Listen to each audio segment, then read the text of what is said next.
Welcome back to another podcast with Straight Talk with All Pest Solutions. My name is Wendell Daniel, founder and CEO of All Pest Solutions. Today we are coming to you live in the field from Madison, Texas on a wildlife job. We thought we'd take you out in the field today and just show you what it's really like to get a house fortified and fixed to keep wildlife out. Hey guys, we're here on a roof here in Addison looking at, we're working on a new exclusion here.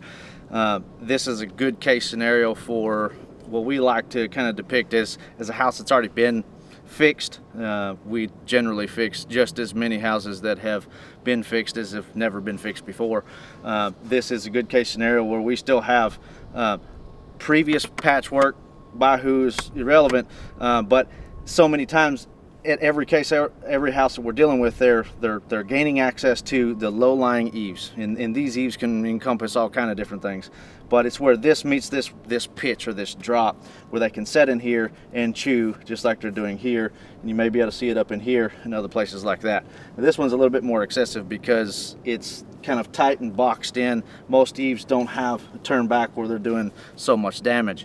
But in this case, we're going to start over fresh, remove all this old patchwork and old metal work, and then remeasure and turn this entire corner into metal to where we can stop our retaliatory entry.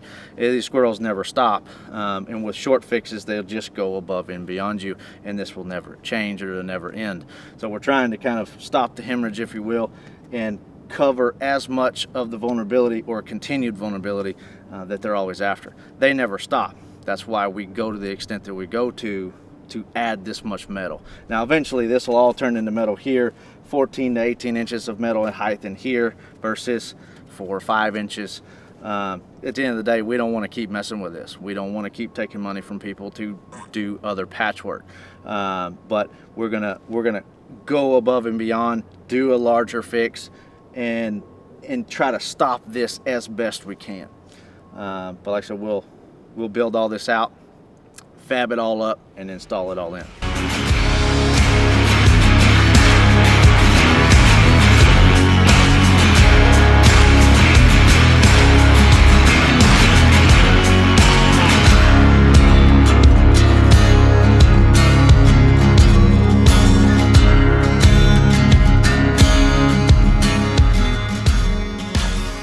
Now, once we've removed all that other stuff, or even if we're just assuming that this is a blank slate, squirrels gnawing and chewing, the pinnacle, most important part of this whole process is what we call our money clips. Our money clips are designed by us to solve the front side chewing as well as the back side chewing, but it also gives us the strength that we need to make the soffit pieces adhere.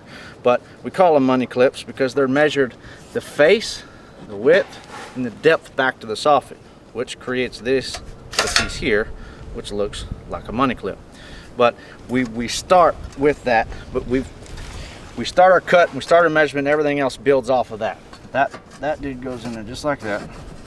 It's cut to fit the fall, right, off the face. Now I can add it to it. We can make them longer, we can cut them shorter. I like to be just a little bit underneath. When you get up into this, it gets a little bit weird, but we see how we got partial coverage, but not all. Okay, most of your squirrel holes start here in this corner and up underneath in the back because there's not a lot of room to get any other material in there. And then we overlap just like that. Now we'll add adhesive to the back side here underneath, so it'll be on the face of the fascia behind the metal, and then we'll do a number 9 screw gasketed through the face. It's all watertight, keeps things from rotting out. It makes your siding last longer, but it changes our material difference to a material that we can actually use to keep our critters out.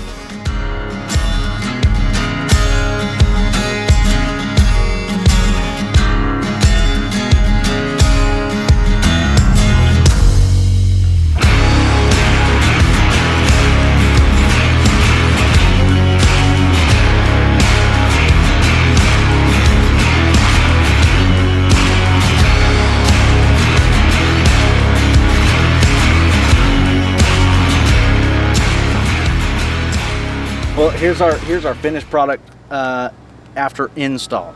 Now this is in the raw. It is bare. We will do a bullseye primer on this as the next stage, what we call our intermediate stage. Let that dry. We'll let the caulking cure. That adhesive does take about a week to cure. This particular house we'll paint in about a week. We'll grab a paint sample and then we'll be back to finish up and do a final paint to match on top of that. Once we get that painted, all this will blend in from down there. You'll never see it.